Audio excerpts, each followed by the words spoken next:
All right, welcome into the roundtable. I'm Brad Wakai. That is Tyson Gentry. We are coming at you right after the Thursday night football game, first one of the year, as the Bills absolutely curb stomp the Rams. And we got a lot to talk about today, Tyson. How are you feeling about that game? Well, I loved it because it was week one. It was sloppy, right? All like game one, we know we're getting 5 turnovers, and we got them.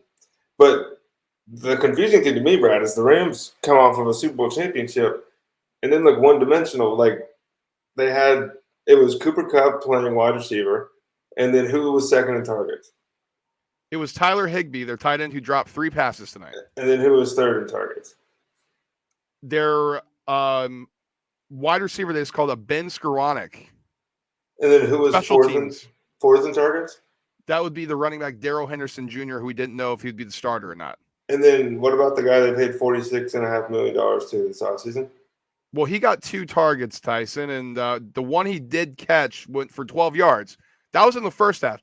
And then the second half, they decided not to target Allen Robinson until some bullshit Hail Mary on the end of on the fourth down at the end of the game.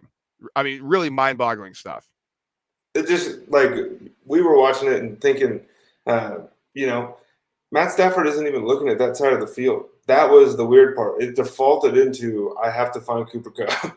I have to find him, and we're going to throw the ball. I don't understand that, Tyson. Like, I get it. We all, and we were talking about this before we got on here. And so let's talk about the Rams. I mean, they got embarrassed, right? I mean, they got thoroughly smacked and punished and literally looked like a JV team playing a varsity team. Like, it was bad. And we get it, man. Like, I can hear it now. Cooper Cup, man, 13 receptions, 128 yards. He's awesome. Woo. And it's like, yeah, we knew that. But the problem is, so did the Bills. And they allowed you to just throw the ball to Cooper Cup. Oh, you want to dump it down to him. You want to let him, kind of run in the middle of the field. Great. Because you know what we're going to do? We're going to cover everybody else. And the thing that was crazy to me is there were no adjustments away from that strategy from the Rams. Like, they didn't look at what the Bills were doing and say, you know what we should do? Because we haven't done a great job on offense this game. We should spread the ball out. They're It was coming just, for you. it was mind-boggling to me. The Sean McVay stand, they're coming for you. I cannot believe he just said that. That he wasn't able to make adjustments. Dude, I was pissed watching that game. I'm like, this is the boy genius. And I love McVay. I'm a huge McVay guy. You know what it felt like to me? The Rams walked into this thing. We got our Super Bowl, and this what really was like a hangover game for them. Right before the game, what do we hear? Les Snead and McVay signed their extension. Oh, Aaron Donald really almost retired. I'm like, these guys aren't thinking about this game. They didn't play in the preseason. They didn't prepare for it. The Bills are playing in the preseason with their starters. As soon as they took the field, they're like, you know what? We're the Buffalo Bills. We're the favorites for a reason. And they decided they want to take out a little bit of that anger from last year on the LA Rams, who just lollygagged their way into this game. You know what the Bills did better than pretty much any week one team I can remember? They tackled. Open field all over the place, sticks.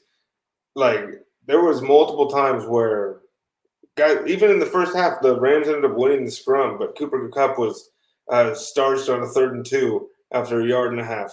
Like it was just over and over and over again. Buffalo came out to send a message. I was thoroughly shocked by the way Matthew Stafford played tonight.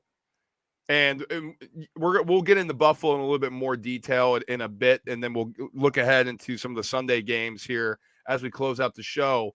But I want to talk about the Rams right now because I can't believe this was the performance they put together after everything that the offseason really was kind of going through.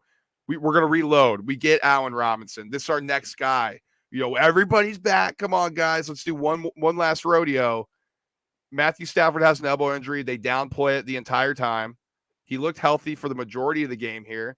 It was literally just the mental mistakes that you're accustomed to when Stafford isn't sharp. Like last year, it seemed like he was sharp a lot of the games. This is what, and you texted me during the game. This seems like vintage Matt Stafford in Detroit.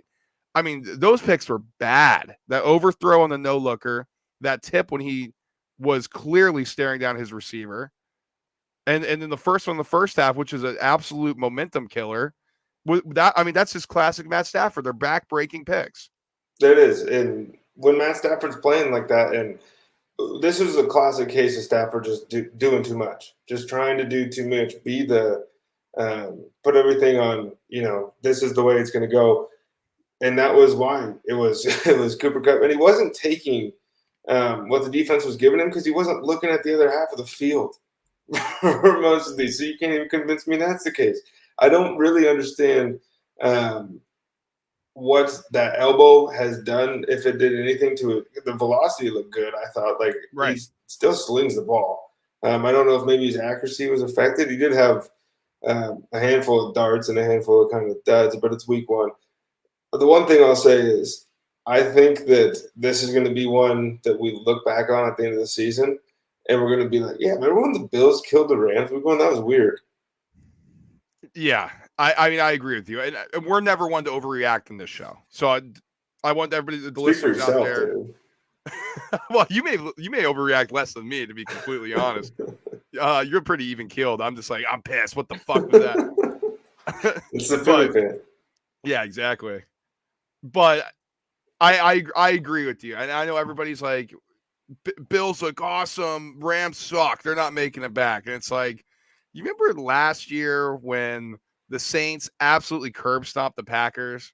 You remember last year when the Bills lost to the Steelers? You just go through the list in week one. It's funky. It's weird.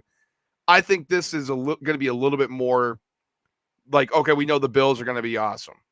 I don't think the Rams are going to be this bad, but I think there were holes, and we saw the Bills take advantage of it in this Rams roster. If you didn't listen to our breakdown previewing these different conferences, we said one of the concerns that we were both worried about with the Rams was their offensive line.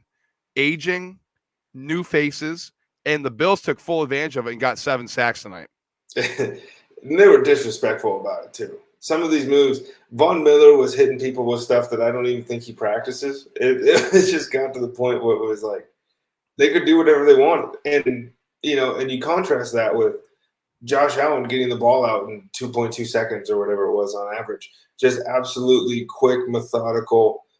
It was the first drive was, textbook because they come out of the offseason ready to play. This was scripted. And then the rest of it was once they got into playing ball in the second half and they were just playing football, that's when this team looked like potential Super Bowl champions. They looked clinical in the first half, but there's an extra gear when the whole team, when Josh Allen is stiff-arming people and every single Bills player tonight stayed in bounds, took contact to get 2 extra yards. That wasn't the case for the Rams. No, and let's switch over to the Bills. I mean, how much can we really talk about? I mean, the Rams look bad. I have major question marks about what their game plan was and their lack of adjustments. And I know you said it's weird for me to say that talking about my boy McVay, but I mean that's how bad it was. That's how bad it was. But let's transition to the Bills because it was really impressive. And you laid it out perfectly, man. They were physical. They wanted to smoke. They were ready for it. I mean, this is a Bills team who last year couldn't run the football.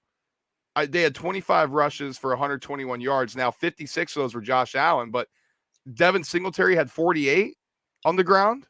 Devin Singletary? Really? Chris Collinsworth let us know his name Motor. Nickname Motor. Well, he said it 9 or 10 times throughout the broadcast. And I'll say this, man. Zach Moss, you look at the stat line, 6 for 15 rushes, catching 6 catches, 21 yards. Nothing you're going to look at. Those were physical runs. I mean, he was like, you want to step up and fill this hole as a linebacker, you're going to feel it. And that's something McDermott was talking about in the offseason. We need to get more physical. We need to run the football with more of a hard-nosed attitude. I thought they did that tonight against the Rams defense, who is on paper really good. And to top it off, the guy that we thought would be the receiving back coming into the season obviously was Zach Moss and not Devin Singletary or James Cook, right? Because it was like, what did he have? He had 6 catches today? 6 Zach catches, Moss, yep. If you asked 100 people to pick which Bills running back walked out of tonight's game with 6 catches, 0 would have said Zach Moss. Unless, somebody had him on their fantasy team or something. But the Bills had so many different weapons. Gabe Davis, there were questions, right? I mean, we've seen the flashes and obviously the monster playoff game, but it was like, can this guy keep the momentum rolling? The answer is yes. that's what it looks like right now. That guy kind of seemed to be having his way. for most of the game, but that was the Bills. Stephon Diggs, outside of maybe 2 plays, was able to do what he wanted, and it wasn't against the the Jags who they lost to a year ago. It was the defending Super Bowl champs, and I know it's week 1, but that was a fired up Bills team, and that was a team that was like, everybody in the world's watching this game. We're going to the Super Bowl. The scary thing for me too, Tyson, 2 interceptions, 2 fumbles, 4 turnovers. They scored 31 points, and they took their foot off the gas. Like, they could have named their score in this one. I mean, honestly, they should have scored 50 points in this game. That's scary. What do you – no, I can't even get into it. I was going to say, what do you think the odds are they hit 50 in the game this season? I think they do it. 100%, you're saying? I think they definitely do it. I mean, some of the teams they play aren't very good. I mean, that's true. They can get a handful of pick sixes off the Jets. All right. Yeah, I think they do it. I mean, that's 50 points is nuts. Like, to be talking about it week 1 is nuts. Right. Like, we knew this offense was going to be good, but now we're talking. This is a Ram team that we said had blue chip prospects all over. It's just blue chip profiles, pedigrees, everything. Bobby Wagner, Jalen Ramsey, Aaron Donald. Like, you go down the list, and they just kind of did what they wanted outside of a pass that bounced off Isaiah McKenzie's chest, and a pass that was a bit behind Jamison Crowder, but like, they could do no wrong. It was easy. Even on the turnover downs, turnover possessions, they were 40 yards down the field from where they got the ball. I think that's a great description. Easy, right? And that's really what you want in your offense, and that's what you're looking for in your quarterback, right? Your elite quarterbacks simplify the game. Like, when you're watching Mahomes, he's doing that runaround shit. Yeah, it's a little stressful at times, but he's going to make some magic, and he's going to find somebody. You're like, how the fuck does this guy do this on 3rd down in the biggest moment of all times? Rodgers, 3rd down. He's going to convert. Brady in a big moment. You just know it. Josh Allen is in that category. Like, there was like not a single time in that back shoulder throw he had to Stephon Diggs against Jalen Ramsey. I mean, are you kidding me with that? I was like, first of all, how do you throw that ball? I mean, he was completely covered and perfect. As soon as he turned around, ball's right where it needs to be. Catch, move the chains on 3rd and like 10 or whatever it was. Like, Josh Allen's in that mode right now where you feel confident no matter what down, what distance, this dude's going to move the chains for you. And you combine that with dudes like Stephon Diggs and Gabe Davis, who can go like pretty much against anybody. And we saw that tonight against this secondary. That is a great sign for Bills fans and for Buffalo in general. And this, I think, was one of the more impressive Josh Allen games I've ever seen, with the interceptions and everything like that, just because I was seeing new things from Josh Allen. At least he was doing things more confidently. Like, there was in and out, boom, boom. He was checking down, which Collinsworth pointed out a handful of times is something he wouldn't have done a year ago, which is true. A lot of shade for Chris Collinsworth tonight. Man, remember Madden and Favre? That's what it felt like tonight. He mentioned specifically how big and strong Josh Allen was, like 8 or 9 different times. It's like, him and Gary should call CBS games. Oh, I'd love it. You know me. He's a monster. At the end of the day, Josh Allen, he's a preseason pick for MVP. They're the preseason pick to win the Super Bowl.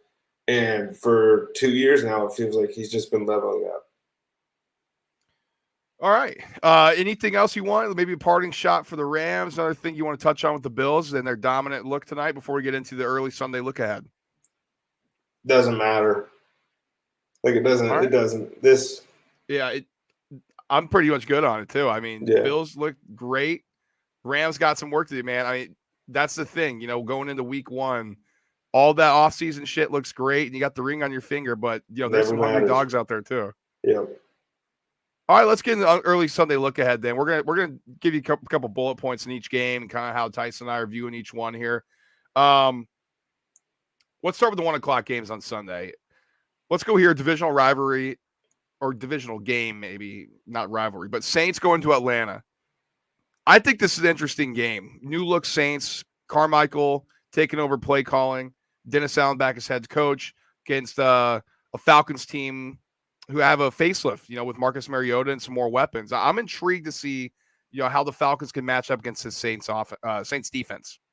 And we know the Saints defense is going to be stacked, and that's why it's fun with this Falcons team, because we have year 2 Kyle Pitts. We'll see what he's coming into this year looking like. We expect the improvement. We might not see it week 1. Demario Davis and those boys are pretty nasty down there. But then Drake London, pick number 8, right, in the NFL draft. Is Tyler Algier going to take any carries away from Cordero Patterson? There's a lot of young guys over there that I think are going to be interesting. And then it's Jameis on the other side of the ball, to me. Him to Chris Olave, I think, is going to be a lot better this season than people are expecting. Next game here, and this one is just a headliner for only 2 reasons for me. It's the quarterbacks. 49ers going to Chicago. What the hell is Trey Lance, and what does he look like? How does Kyle Shanahan make him comfortable in the NFL setting? I was expecting a little bit more in preseason. I think that's kind of silly, but we saw other rookie quarterbacks or young quarterbacks do a lot more, I think, than we saw Trey Lance do. So I'm curious to see how he looks there. And how do the Bears look with Justin Fields? I mean, I think this is a bad matchup for the Bears on both sides of the trenches. So I don't think we're going to get much from Justin Fields. We're going to be able to be like, oh, okay, this is what we can expect from him. But I am curious to see how he looks in his second year and, really being the guy for a NFL franchise. And it's the same thing for me, but does it really matter? If Trey Lance looks competent against the Bears, is that necessarily the best measuring stick based on where the 49ers want to see him get? Right? Like if he struggles at all in this game, you're going to see people freaking out. He's going to struggle. It's his first real opportunity as the guy. I know he started last year, but that was as a fill-in, right, for Jimmy Garoppolo. Everybody knew Jimmy was getting his job back. This is the first time as the guy. And then, as you said, for Justin Fields, does he have what it takes? But it's the same thing as a year ago, and the story of his career to this point is, are we really going to be able to tell based on what they've surrounded him with and the team that they're playing? He's going to be running for his life again. Also, George Kittle injured to start the year. I mean, at some point, this guy's like a little injury prone, right? Oh, I think that we passed that point 2020. Oof, man, that's tough. He's a monster. Steelers go into Cincinnati, and a few years ago, you say the Steelers are going to kick their ass. Feels like this is the other way now, as Mitchell Trubisky's leading in the steal into the new look Cincinnati Bengals with their revamped offensive line. You expect big things out of that offense. I'm curious to see if there's a Super Bowl loss hangover for the Bengals. We all know the stats and the trends, 5-18 or whatever it is against the spread.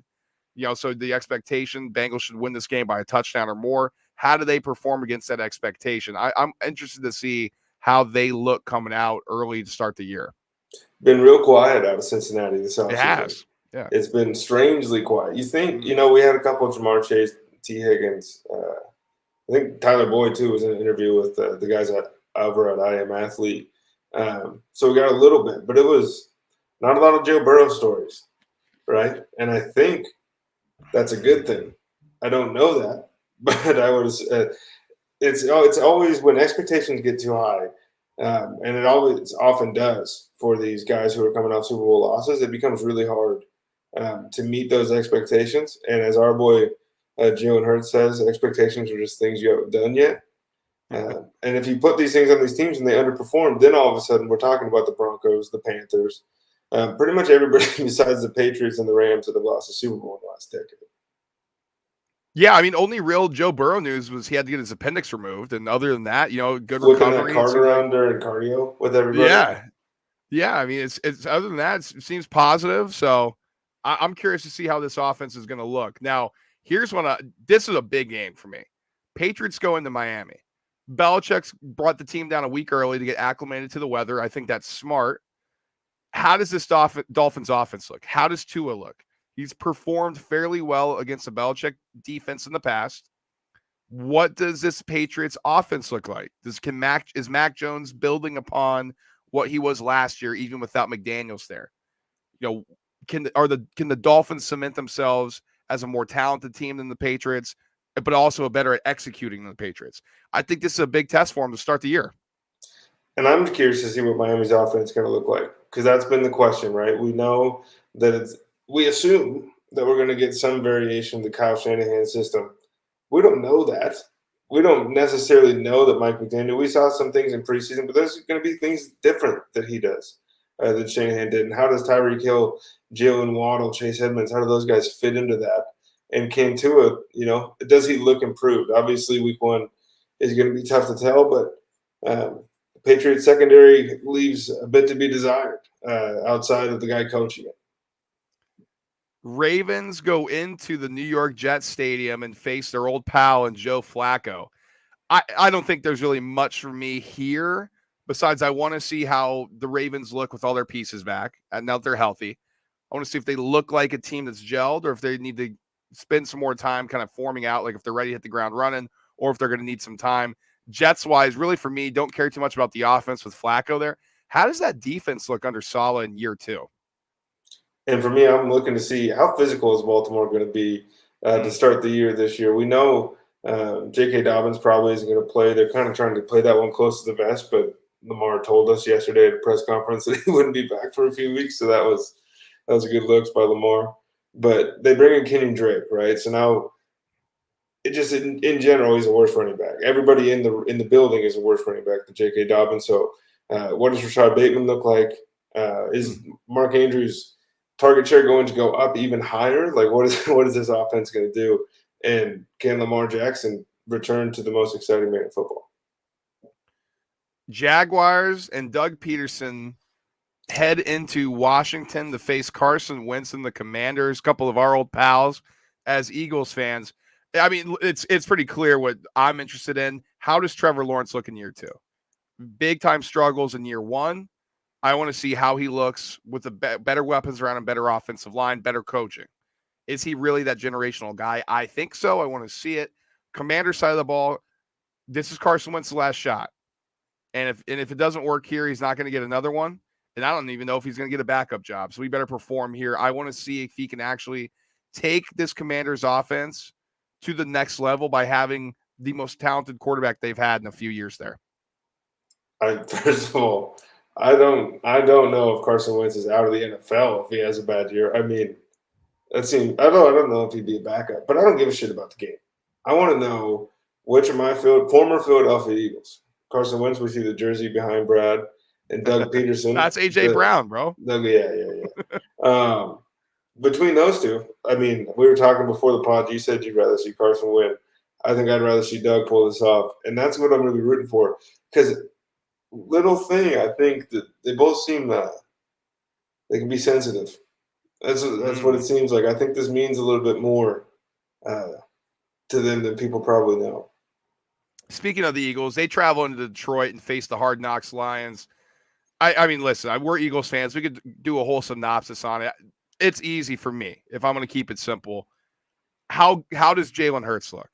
The season rides on Jalen Hurts. Can he make the NFL throws and reads as an NFL quarterback? That's the next thing that the Eagles need to figure out. They have the roster. They have the talent. On the Lions side of the ball, do they look more competent everywhere across the board? Defense seems to be more competent, and the offense got a little bit more competent down the stretch. But can they build upon that momentum from last year into this season? It hasn't looked great so far in the preseason. And I'm excited to see Aiden Hutchinson line up against Lane Johnson or Jordan Mailata. Like, take your pick. That'll be fun. That's a nice test, and probably a rude awakening, if I'm going to be honest, for a number 2 overall rookie draft pick. Those are not exactly the pair of tackles you want to be bouncing back and forth. And then on Philly's side of the ball, it's how does A.J. Brown incorporate into this offense? What does that do as far as unlocking Dallas Goedert, allowing Devonta Smith to operate more as the silky smooth guy, right, that he is, and just take pressure off him. And that'll be fun to watch because one way or another, we're going to be pissed. Even if the Eagles win, we'll be pissed. Well, that's just the way it goes. It's the life. It was 44-6 last year, so unless they win 45-6, we'll be pissed. Cleveland goes into Carolina to face a familiar foe in Baker Mayfield in Baker's revenge game. Major line fluctuation across the board here. I mean, for me, everybody said, well, the Browns out Deshaun Watson sucks. Like, this bad team. Yeah, but their roster's like a top 5 in the NFL. Can Jacoby Brissett elevate this roster? through 10 weeks and actually have them in the playoff contention? Or is he going to look like that backup that he's been throughout his career? Panthers for me, shit, man. Baker Mayfield, let's go. Come on. Let's see something, huh? You got your new team. You got a new start. Let's see what you can do. Just bring him on. You can both lay out like a virtual couch, and you can have that call interview with him. For me, for the Panthers, like I want to be excited because if you recall, we were very excited about Carolina a year ago, and then they started out 3-0, and we got all juiced, revving the engines, ready to victory lap, and then they sucked. And the roster isn't bad. The coaching staff is. We'll see. You're giving them another one. He just holds holding my up. boy Rule. Do you want him to just keep coaching until James Franklin gets bought out so he can come coach Penn State? Gotcha. Exactly. Okay. Exactly. It's all about the long play, Tyson. Come on. Yeah, I'm with you. Never mind. Matt Rule, top 10. Keep him around David Tepper just until Penn State opens. That's it. Colts Texans. Now Colts haven't won a week 1 game in 5 years. Isn't that crazy? It's crazy. And it's always like the Jaguars. I feel like at least twice it's been the Jags. Can they go down to Houston and finally pull off the unthinkable and beat the Houston Texans? Matt Ryan is the new quarterback here. I want to see how he looks in this offense. Does it fit what Frank Reich is looking to do? And Texans side, man, how does Davis Mills look? That's all we're paying attention to here. Yeah, and that's, I think, the number one thing for me in Houston. There's a lot of Dameon Pierce hype. So we'll see, maybe. But I think people are going to be surprised at how much Rex Burkhead plays, too, because we haven't heard his name all offseason. I think people kind of forgot he's going to be the de facto third down guy. But I'm excited to watch Davis Mills because I'm a believer. I'm a Davis Mills truther. And I think that, there's not like – I don't think that's that controversial. I think there's a decent amount of people that don't think he's very bad. But Nico Collins, right? That's another name to step forward for the Texans. I think we know what we're going to get from the Colts, and so it's all in Houston for me. Giants traveled down to Nashville to face the Titans, and it seems like it's a banged-up Titans. Harold Landry's out for the year now. It's going to be Derrick Henry or bust, it seems, on that offense. And so, how do they truly look if you can limit Derrick Henry? And on the Giants side, is Brian Daboll that big of a difference maker there for this team that's been really bad for the past decade? This is a game that a year ago wouldn't have been close. And it's week 1, so it's going to be hard to tell. But if this game is close, we're going to take 3 weeks to decide who it told us more about between the Titans and the Giants. This is a game that I know both fan bases are looking like the Titans probably expect to blow them out based on last season. If I'm a Titans fan, I'm like, oh, it's the Giants. Let's get. We're Eagles fans, and we like Dan Campbell. When we saw the Lions was week 1, it was okay. This is sick. We saw what happened last year, and so that's the same feeling, right? And if it doesn't go according to plan, they'll be upset. And the Giants, on the other hand, think they're one of the most improved teams in football, and see the Titans has fallen off. So if this is a dogfight, I wouldn't be surprised. All right, here are the big games. Afternoon slate. We know these are the huge ones. Packers go into Minnesota in an early big divisional game here. Packers favored by 1.5 on the road. I'm curious to see how this Packers receiving core looks. We've heard all offseason this receiving core sucks without Devontae Adams. Aaron Rodgers bitching and moaning. These guys aren't ready like he always does. He's probably high on shrooms and can't make up his mind. And then the Vikings, how does Kevin O'Connell look as the head coach? Is it actually a difference maker for this offense? Because we think so, but we want to see it, especially against the Packers defense that's probably the best unit on this team now. And you said it, the Packers defense is nasty. And that's something I'm excited to watch.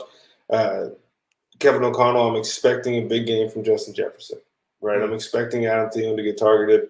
But the Packers have dudes, man, that, bring the pressure to Jair Alexander. He's going to welcome it. He doesn't get targeted much. So if you want to throw the ball 70 times, we can do that. And I'm excited to watch how the carries are split up and how the usage rate is between the running backs in Green Bay. I think that'll tell us a lot going forward about how they view this offense, because if these guys If it's Aaron Jones with 10 catches and A.J. Dillon with 15 carries, then your question's answered about what we see from the Green Bay Packers receiving core. Chiefs go into Arizona. Apparently an Arizona team that's in an infirmary. I mean, Rondale Moore's injured. J.J. Watt's sick. You go through, I mean, DeAndre Hopkins suspended. Like, you go through the list, there's massive amounts of players that are going to be missing from this game for the Cardinals. What a way to open up the season. Chiefs, I'm curious how this offense is going to hum without Tyreek Hill. I just want to see it. You have Patrick Mahomes. I'm not expecting them to look like, as inept as the Giants last year. Like, I don't expect that. I just want to see what it's going to look like. Is Valdez Scantling going to fit well? How does Juju's role look? Travis Kelce, can he still find ways to get open if, there's not that other weapon across like Tyreek Hill?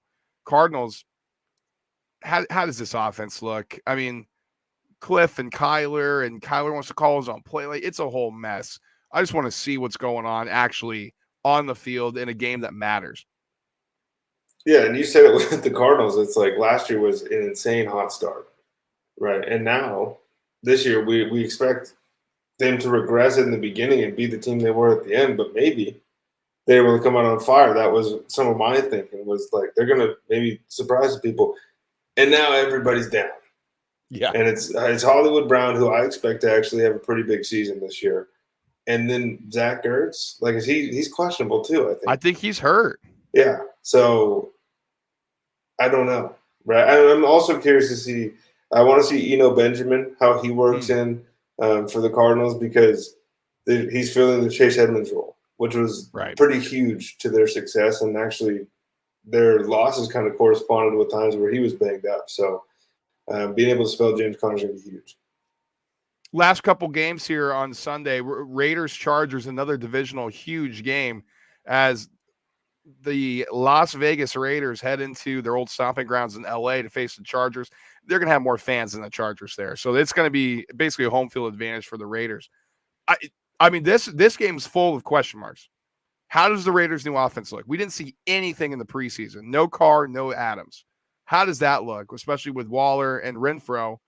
Is their defense any better? And they're going to have a huge test against the Chargers. Now, on the flip side, no J.C. Jackson, new acquisition for the Chargers. That's going to hurt them in coverage. But can their pass rush be better? Can that help them out? How does their run defense look?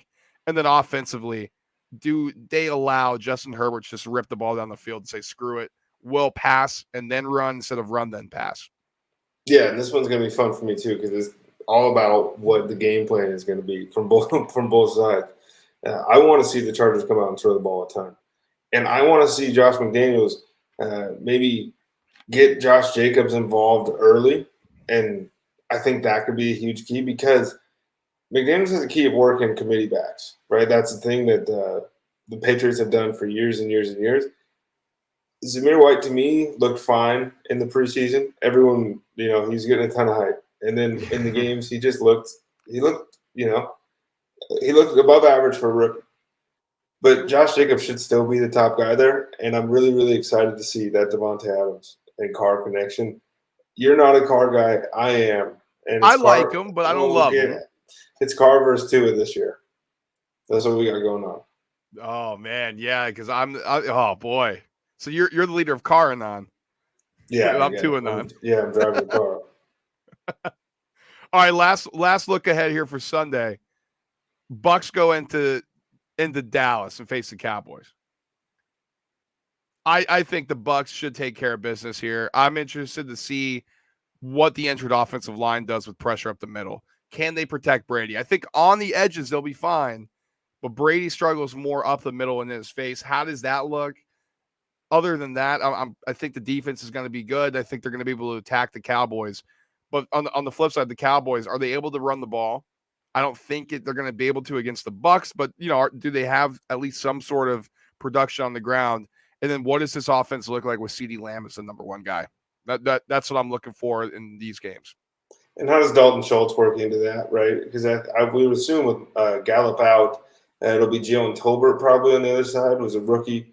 I think like a third-round pick too. So Schultz got a lot of love last year from Dak Prescott, and maybe he keeps ascending. But it could be, kind of a disaster. And the other side, Tom Brady took 11 days off during training camp. Does it matter? We'll find out, I think. We'll see if Chris Godwin plays. I think he's not supposed to. Now was the last thing I heard, but it'd be insane if he was all the way back like they're saying. That would be crazy. Too soon, maybe. Maybe too soon. Yeah, maybe you don't want to. Maybe you don't want to do that. I think you don't. It's such a long season now. I don't think there's a need. And like, it's Tom Brady. It's the Dallas defense. He'll be fine. He'll be all right. All right, everybody. We appreciate you checking us out. Tyson, one game in the book thing week. I can't believe football's here. Does it even feel real? Yes. The entire time I was watching the game today, I just felt at home. I was just peaceful. I was looking at it. I was like, I didn't remember the 4 months or whatever it was that we had off. What's better now for you? First day of football or Christmas? Welcome into 7 hours of commercial-free football. I'm your host. Is that the Christmas? Okay. I think so.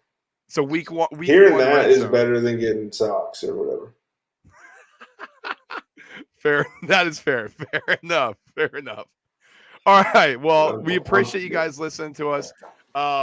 Make sure to follow us on our social medias. Instagram's @_the roundtable pod _ TikTok is the same, and Twitter @TRT_pod.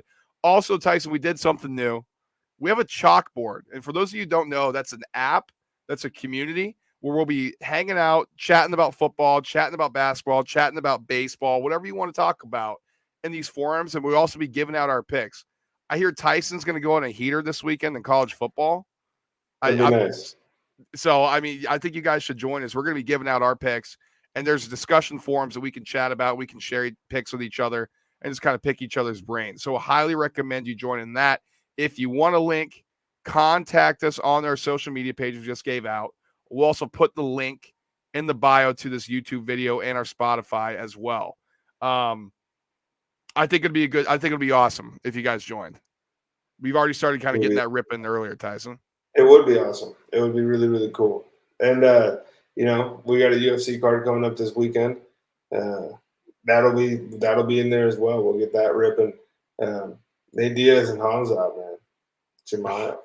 I know you're pumped. It's just like I'm pissed mostly.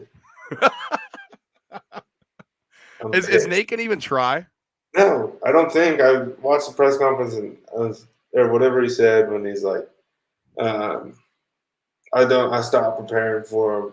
Come beat me or whatever. It's like your brother said the same thing, and then just kind of sat down in the middle because he wants to be done. He doesn't want to be in the UFC anymore. He asked to fight Tony Ferguson or Dustin Poirier. They feed him, the biggest name in the sport right now as far as up and comers go, trying to make a name off of Nate Diaz. And so he's gonna, he'll do what he does. But I think once he gets in there, I think it'll be hard for him to, not fight him. But doctor stoppage round 2. That thing's gonna open up that cut. Oh, that thing's always bleeding, man. It's gonna open up because I don't know if you finish him, like he'd have to quit, and I don't know if he'll quit in round 1 unless Hamza just actually hits that hard. Well, we'll see. And Tyson's gonna have picks for you, so definitely join our chalkboard then, because we got their MMA little page too. We'll get it rocking.